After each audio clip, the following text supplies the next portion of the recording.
Hello guys, आज हम आप लोगों को पढ़ाएंगे पहले नंबर पीआर मेमोरियल में। आप लोगों को स्वागत है और अभिनंदन है। आज हमारा जो है, कल हमने पढ़ाया था कि मटेरियल साइंस यानी कि मटेरियल साइंस होता क्या है, उसके बारे में डेफिनेशन आप लोग बताए थे और कुछ डिटेल बताए थे। आज उसी के पार्ट में अगला पार्ट है मेरा यांत्रिक गुण यानी कि मैकेनिकल प्रॉपर्टीज। ठीक है, आज मैकेनिकल प्रॉपर्टीज पर उस पर कुछ इम्पॉर्टेंट चीज़ बताएंगे कि मैकेनिकल प्रॉपर्टीज में क्या क्या गुण, क्या क्या स्ट्रेंथ पाई जाती है। ठीक है फ्रेंड, तो आइए इसी के अनुसार आप स्टार्ट करते हैं। आज हम पढ़ेंगे यांत्रिक गुण। यांत्रिक गुण में एक सामर्थ्य है। सामर्थ्य क्या होता है, स्ट्रेंथ कब होता है, यानी कि मैकेनिकल पार्ट में स्ट्रेंथ कब होता है। तो आप लोग बताइए स्ट्रेंथ कब होता है।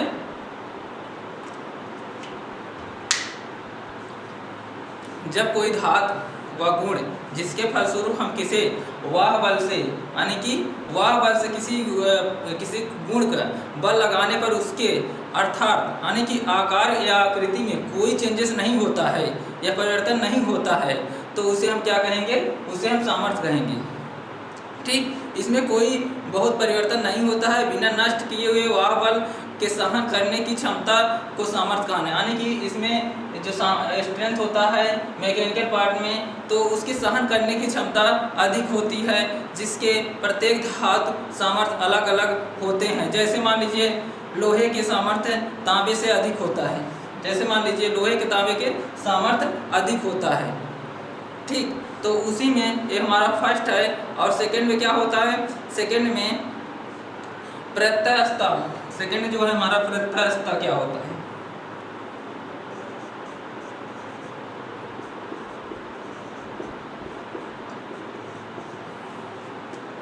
प्रत्ययस्था ये क्या होता है। प्रत्ययस्था वह होता है जो धातुओं व गुणों को जिसके फलस्वरूप हम किसी एक निश्चित सीमा पर या वाह बल लगाने पर उसकी आकृति में परिवर्तन आ जाता है, परंतु वाह बल हटाने पर उसके पूर्व में अवस्था में कोई परिवर्तन ना आती है, तो ऐसे हम कहेंगे प्रत्ययस्था। प्रत्ययस्था जैसे मान लीजिए आपका रबड़ हो गया या इस्पात हो गया, ऐसी में प्रत्ययस्था निम्नलिखित पाई जाती है। ठीक है, तो इसके नेक्स्ट जो है हमारा इसमें होता है सुगमता। सुगमता क्या होता है, धातुओं का वह गुण जिसके फलस्वरूप उन पर वाह बल लगने पर या आकार आकृति में स्वयं रूप से परिवर्तन हो जाए, अर्थात बल को हटाने पर पूर्व अवस्था में नहीं आ पाए, तो ऐसे गुण को हम क्या कहेंगे, सुगमता। ठीक है, तो इसमें जैसे मान लीजिए चिकनी मिट्टी हो गया, प्लास्टिक हो गया, तो ऐसी चीज़ें इसमें पाई जाती हैं। ठीक है फ्रेंड, तो और इसमें क्या चीज़ें पाई जाती है जो मैकेनिकल पार्ट में, मैकेनिकल पार्ट में और हमारा तन्यता पाई जाती है। यानी तन्यता क्या होता है, जैसे पूछ लिया, तन्यता वह धातु है जो हम किसी फलस्वरूप में उस धातुओं को खिंचाव पर बल लगाने से, किसी बल लगाने से बिना टूटे तार को या खींचे तार को हम उस पर कोई भी वाह बल नहीं लगाया जाता है, तो उसे हम क्या कहते हैं, उस स्टेप को हम बोलते हैं तन्यता। ठीक है फ्रेंड, और हमारा तन्यता में एक रहता है जो कि आघात किसी कठोरता में उत्पन्न होने वाले विध्वंसित धातु। ठीक है, तो ऐसे धातुओं में क्या होता है, ऐसे धातुओं के गुण वह होता है जो हमारे किसी ठोस अवस्था में परिणत होता है, जिससे आसानी से घिसे जाते हैं या काटे जाते हैं, या किसी आसानी से मोड़ तो नहीं सकता है, जिससे कठोरता अधिक होती है तो उसको मुड़ाव कम होता है ना, तो उसको मोड़ नहीं सकते हैं। तो ऐसी चीज़ें हमारे क्या, कठोरता में मैकेनिकल पार्ट में कठोरता भी आती है, उसके विभिन्न पार्ट होते हैं जो हमें दिखाई देते हैं। ठीक है फ्रेंड, तो और एक होता है इम्पैक्ट रेजिस्टेंस। इम्पैक्ट रेजिस्टेंस क्या होता है, जिसे हिंदी बोलते हैं संकट प्रतिरोध। संकट प्रतिरोध क्या होता है, धातुओं का वह बल या वह गुण जिसके फलस्वरूप हम भारी झटके पर, किसी हैवी स्ट्रोक पर किसी भी सहन करने की क्षमता होती है, उसे हम कहेंगे इम्पैक्ट रेजिस्टेंस। इम्पैक्ट रेजिस्टेंस देखा जाता है कि विभिन्न रेजिस्टेंस मिलकर एक इम्पैक्ट रेजिस्टेंस बनाता है, जो कि यह मैकेनिकल पार्ट के ये मैकेनिकल के एक पार्ट है। ठीक है फ्रेंड, तो इसमें जो होता है एक संयोजकता पाई जाती है, यानी कि बैलेंस भी की आवश्यकता होती है मैकेनिकल पार्ट में। तो इसे कैसे डिफाइन करते हैं, जब हम किसी तत्व के संयोजकता का हाइड्रोजन या किसी एक संयोजित तत्व के प्रमाण पर कि वह बल या वह संख्या जिस पर तत्व के प्रमाण से संयोजन की जाती है तो उसे हम संयोजकता कहते हैं, यानी बैलेंस कहते हैं। ठीक है, तो इसके द्वारा हम किसी यौगिक के विस्थापन के भी किया जाता है, यानी कोई भी यौगिक है उसका विस्थापन भी निश्चित कर देते हैं। ठीक है फ्रेंड, तो अब उसके आगे जो है कि पाई जाती है, जो कि हमारा एक केमिकल पार्ट होता है, केमिकल प्रॉपर्टीज। ये हम किस में पता है? यांत्रिक प्रॉपर्टीज में। ठीक है, अब हम बताएं केमिकल प्रॉपर्टीज क्या होती है। केमिकल प्रॉपर्टी में दो प्रॉपर्टी होती है, एक होता है अम्लीय और दूसरा होता है क्षारीय। अम्लीय क्या होता है? अम्लीय वह धातु है जो अम्ल व क्षारों से फलस्वरूप पड़ने वाले प्रभाव को हम अम्लीय या क्षारीय कहते हैं। ठीक है, अम्लीय क्षारीय में ही संयोगिता पाई जाती है और अम्लीय क्षारीय में संरक्षता भी पाई जाती है, जिसे हम बोलते हैं करेक्शन रेजिस्टेंस।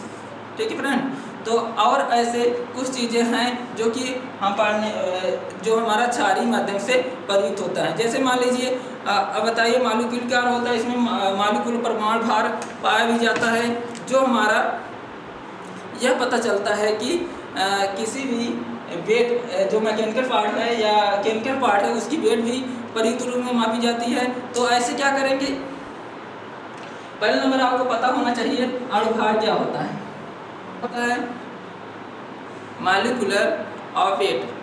अणुभार क्या होता है? जब किसी तत्व का अणुभार वह संख्या है जिससे हम यह पता या मालूम करते हैं जो किसी तत्व का अणु हाइड्रोजन के एक परमाणु से कितने परमाणु गुना भारी होता है, तो हमारा क्या कहलाता है? अणुभार। अणुभार कहलाने का मतलब यह था किसी तत्व का परमाणु भार वह संख्या है जिससे यह मालूम या पता चलता है कि उस वस्तु का अणु हाइड्रोजन के कितने गुना, मतलब एक परमाणु के कितने गुना भारी है, तो उसे किस अणुभार में? वो अणुभार कहलाता है। ठीक है, और इसमें क्या आता है? एक परमाणु भार भी होता है जिसे बोलते हैं एटॉमिक वेट। ठीक है, परमाणु भार क्या होता है? परमाणु भार वह होता है जो किसी तत्व का परमाणु भार वह संख्या है जिससे हम किसी संख्या को ज्ञात करते हैं, या उस तत्व का एक परमाणु भार हाइड्रोजन के एक परमाणु से कितने गुना भारी है, या परमाणु भार का अनुपातिक करते हैं, तो उस राशि को हमें ये परमाणु भार यानी कि एटॉमिक स्ट्रक्चर में प्रयुक्त करते हैं। ठीक है फ्रेंड, तो आइए उसमें जो है कि जिसमें एक होता है परमाणु क्रमांक होता है केमिकल यानी कि क्षारीय माध्यम से। परमाणु क्रमांक एटॉमिक नंबर क्या होता है? ठीक है, एटॉमिक नंबर के बारे में आप लोग बताने चल रहे हैं। एटॉमिक नंबर हेडिंग डाल दीजिए। परमाणु क्रमांक एटॉमिक नंबर क्या बोलते हैं? परमाणु क्रमांक। तो इसके बारे में बताइए। परमाणु क्रमांक वह होता है जब किसी तत्व के परमाणु के नाभिक में उपस्थित प्रोटॉन को किसी संख्या को उसके परमाणु क्रमांक के बराबर होता है, या किसी भी एटॉमिक तत्व परमाणु में नाभिक में उपस्थिति का प्रोटॉन की संख्या को उसके परमाणु क्रमांक कहते हैं, जो कि हमें यह बताता है उस इलेक्ट्रॉन में उपस्थिति की संख्या या उसके बराबर होता है, उस नंबर के बराबर होता है। उसे हम क्या कहेंगे? परमाणु क्रमांक कहेंगे। अब परमाणु क्रमांक में यहाँ तक चीज़ें जैसे कि आप बता दिए अणुभार, परमाणु भार एंड परमाणु क्रमांक। अब हमारा है ऊष्मीय गुण यानी थर्मल प्रॉपर्टीज। अब थर्मल प्रॉपर्टीज क्या होता है यानी कि ऊष्मीय गुण क्या होता है? ऊष्मीय गुण, ऊष्मीय गुण का भी कई पार्ट होते हैं। क्या? ऊष्मीय गुण में कई पार्ट होते हैं जो हमें एक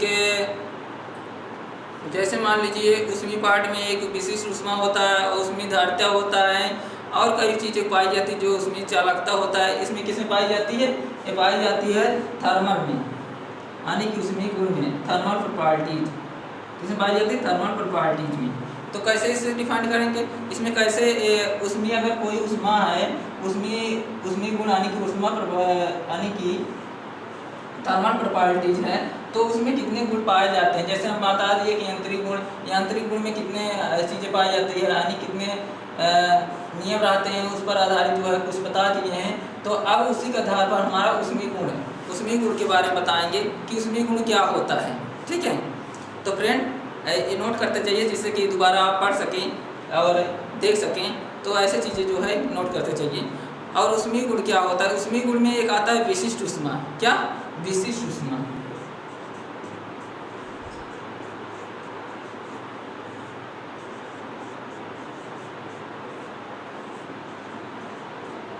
क्या है? विशिष्ट ऊष्मा। अब विशिष्ट ऊष्मा क्या होता है उसका भी जानना जरूरी है। विशिष्ट ऊष्मा वह होता है जो किसी पदार्थ की इकाई द्रव्यमान का तापमान 1 सेंटीग्रेड यानी कि द्रव्यमान के 1 सेंटीग्रेड तक बढ़ाने के लिए आवश्यकता होती है या उसे ऊष्मा की मात्रा को उस पदार्थ की विशिष्ट ऊष्मा कहते हैं। जहाँ पर हमारा द्रव्यमान का ताप 1 सेंटीग्रेड तक बढ़ाने के लिए आवश्यकता होती है उसे हम कहेंगे ऊष्मा, विशिष्ट ऊष्मा। ठीक है, और दूसरा इसमें क्या पाया जाता है? दूसरा हमारा पाया जाता है ऊष्मीय धारिता यानी कि थर्मल कैपेसिटी। थर्मल कैपेसिटी क्या होता है? उसमें एक पार्ट हमारा, दूसरा पार्ट हमारा, पहला पार्ट हमारा है विशिष्ट ऊष्मा और दूसरा पार्ट हमारा है ऊष्मीय धारिता। ऊष्मीय धारिता क्या होता है? किसी पदार्थ के किसी पदार्थ के कुछ द्रव्यमान का तापमान 1 सेंटीग्रेड तक बढ़ाने के लिए आवश्यकता होती है उस ऊष्मा या उस मात्रा को हम पदार्थ धारिता कहते हैं यानी कि ऊष्मा धारिता कहते हैं। ठीक है फ्रेंड, और तीसरा हमारा इसमें तीसरा होता है ऊष्मीय प्रसार। ऊष्मीय प्रसार क्या होता है? जब किसी तत्व को हम ऊष्मा देने पर यानी कि तापमान वृद्धि होने पर उसमें प्रसार की जाती है या प्रसार होता है तो यह ऊष्मीय प्रसार धातु के आकार प्रकार व तापमान वृद्धि पर निर्भर करता है तो उसे हम कहते हैं ऊष्मीय प्रसार। ठीक है, अब इसमें और नेक्स्ट स्टेप रहता है जो कि ऊष्मीय चालकता होता है। किसमें होता है ऊष्मीय चालकता? ऊष्मीय गुण में, यानी कि ये सब चीज़ें क्या है? छोटी छोटी प्रॉपर्टीज हैं जो कि ऊष्मा यानी कि ऊष्मीय गुण में आता है। ठीक है, तो ऊष्मीय गुण के अंदर ही उसमें फोर्थ है, एक होता है जो ऊष्मीय चालकता। ठीक है, यानी कि थर्मल कंडक्टिविटी। थर्मल कंडक्टिविटी क्या होता है? जब धातुओं का वह गुण जिसके फलस्वरूप उसमें चालन द्वारा किसी ऊष्मा का संचारण किया जाता है, यानी कि कोई ऊष्मा है उसमें जो है कि हम ऊष्मा का संचारण किया जाता है तब ऐसे ऊष्मीय चालकता कहलाता है। ठीक है, यानी कि कोई धातु है उसमें जब हम गुण के उसके फलस्वरूप किसी चालन का ऊष्मा द्वारा संचारण करते हैं तो हम उसे क्या कहलाते हैं? संचारण मतलब ट्रांसमिशन करते हैं। संचारण मतलब ट्रांसमिशन।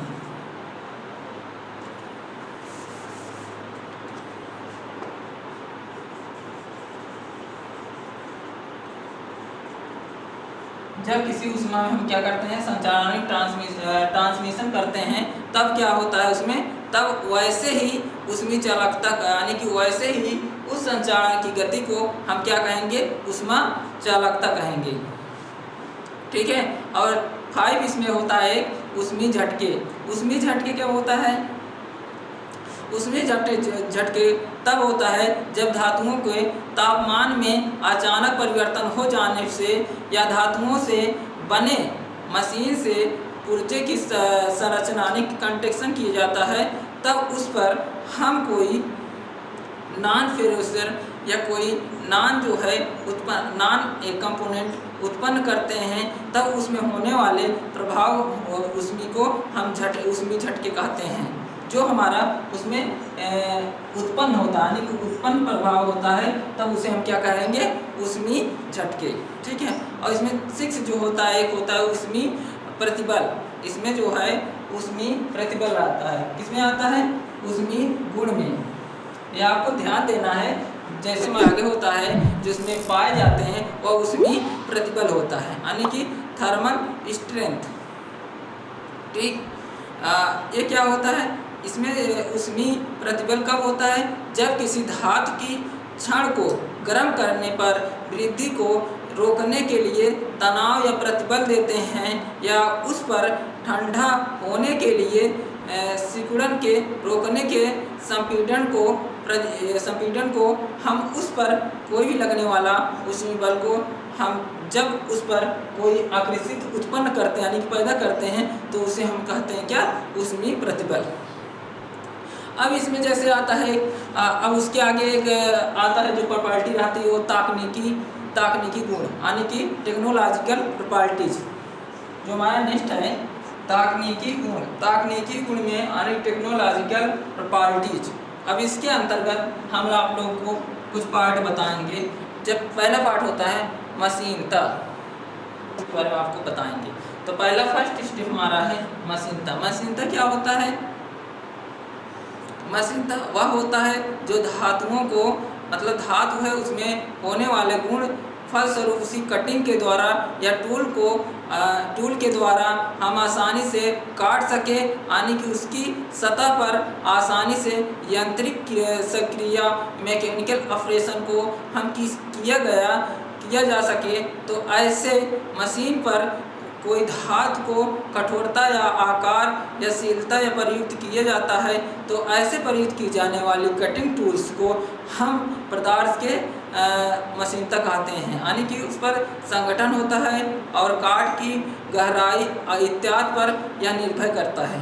इसमें क्या होता है, इसमें हम किसी यांत्रिक संक्रिया को यानी कि मैकेनिकल ऑपरेशन को किया जा सके जिसमें मशीन को किसी धातु के कठोरता आकार या शीलता में प्रयुक्त कटिंग टूल्स पदार्थ के संगठक या काट की गहराई आदि पर निर्भर करता हो तो उसे हम कहेंगे मशीनता। ठीक है। अब उसके आगे क्या है, उसके आगे हमारा दूसरा है वेल्डिंगता। वेल्डिंगता क्या होता है? वह होता है जो धातुओं का वह गुण जिसके फलस्वरूप उसके टुकड़े को वेल्डिंग के प्रक्रिया द्वारा हम किसी आसानी से जोड़ा जा सके तो ऐसे क्रिया को हम वेल्डिंगता कहते हैं। जैसे एमईएस के टुकड़े,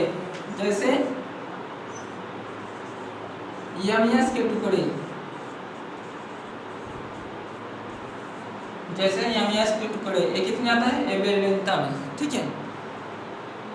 और हमारा थर्ड क्या है? ढालिनता। ढालिनता क्या होता है?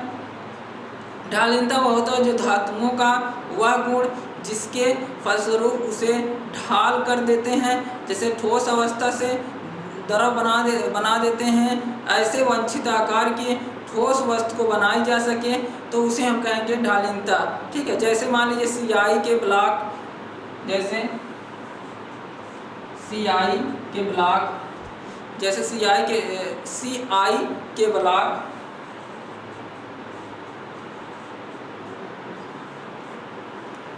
इसमें और होते हैं, जैसे सीआई के ब्लॉक हो गया और तांबे हो गए, एल्युमिनियम हो गया, विभिन्न प्रकार के मूर्तियाँ बनाई जाती हैं जो एल्युमिनियम के, तो इसमें किस में आती है?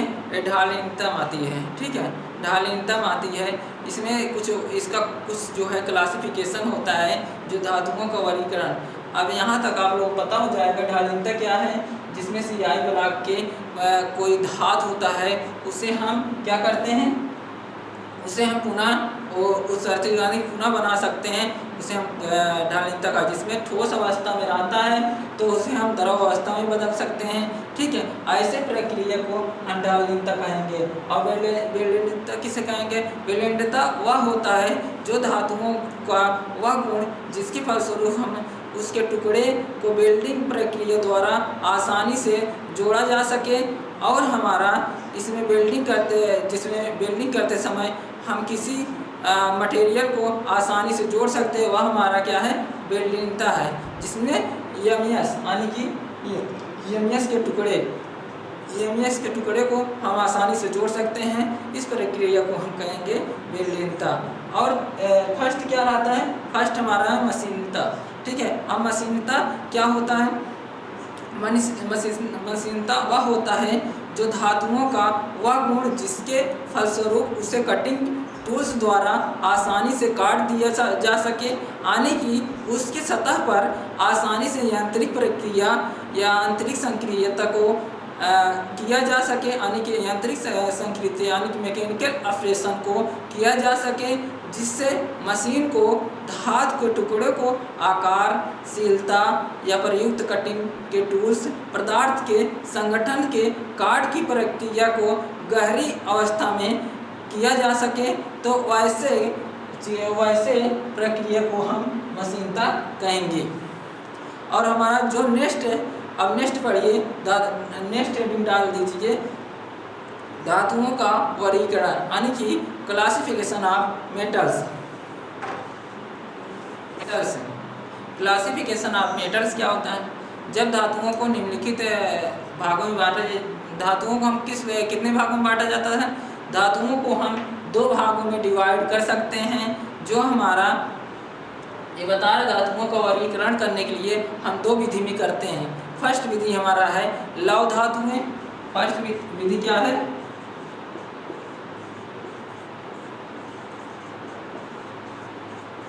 लौह धातुएं। और सेकंड विधि क्या है? अलौह धातु। ठीक है फ्रेंड, लौह धातुओं यानी कि लौह धातु वो होता है जो किसी मुख्य रूप से लोहा होता है, जो हम ढलवे लोहों को यानी कास्ट आयरन को, कच्चे लोहे फिग आयरन को पिटाकर किसी पिटा हुआ लोहे को हम इस्पात के स्टील से प्रयुक्त करते हैं, वो किस में आता है? वो हमारा लौह धातु में आता है। यानी कि जब हम किसी लोहे को एक मुख्य रूप से किसी लोहे के ढलवा लोहे या कास्ट आयरन या कोई भी जो कच्चा लोहा होता है या पिटवा लोहा, ऐसे चीज़ें जब हम करते हैं तो यह किस में आता है? या लौह धातु में आता है। और अलौह धातुओं में क्या आता है? अलौह धातुएं वह होता है जब लोहे की मात्रा नगण्य होती है। क्या होती है? नगण्य होती है। तो ऐसे मुख्य तत्व का अन्य धातुओं में, जैसे मान लीजिए तांबा हो गया, एल्युमिनियम हो गया, जस्ता हो गया, शीशा हो गया, टिन हो गया, जब ऐसी धातुएं मिलती हैं तो हमारा किस में होता है? अलौह धातुएं में होता है। ठीक फ्रेंड, तो आई होगा आप लोग समझ में गया होगा। अब हमारा नेक्स्ट जो है मिश्र धातुएं। मिश्र धातुएं क्या होता है उसके बारे में हम आपको बताएंगे। ठीक है, नेक्स्ट हेडिंग डाल लीजिए मिश्र धातु। मिश्र धातुएं क्या होती है? इसे बोलते हैं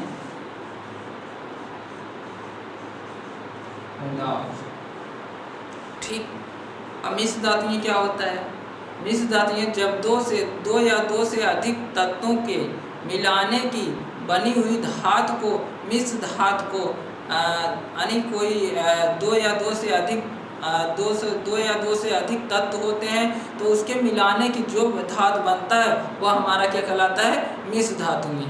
मिश्र धातुओं को एक तत्व धातु होता है जो हमें आधार धातु से यानी कि बेस मेटल तथा अन्य तत्वों को मिश्र कारक या एलाइंग होता है। तो ऐसे एलिमेंट जब होता है तो उसे हम कहेंगे मिश्र धातु। ठीक है, अब हमारा इसमें दूसरा है जो लौह आयक होते हैं।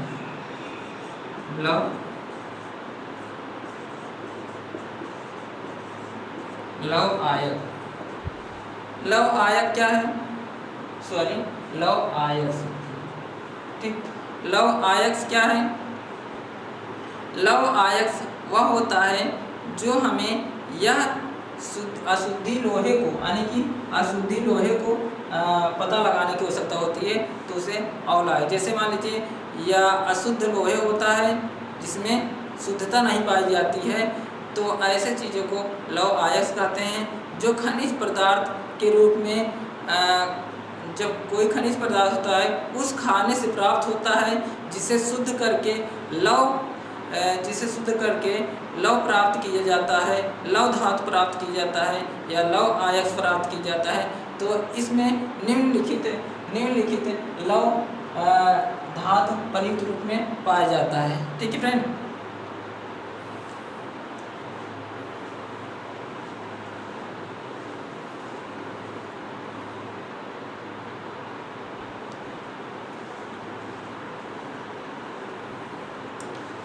अब जैसे मान लीजिए, जैसे कह दिया कि लौह धातुएं क्या है और अलौह धातुएं क्या है, जैसे हमने बता दी है। लौह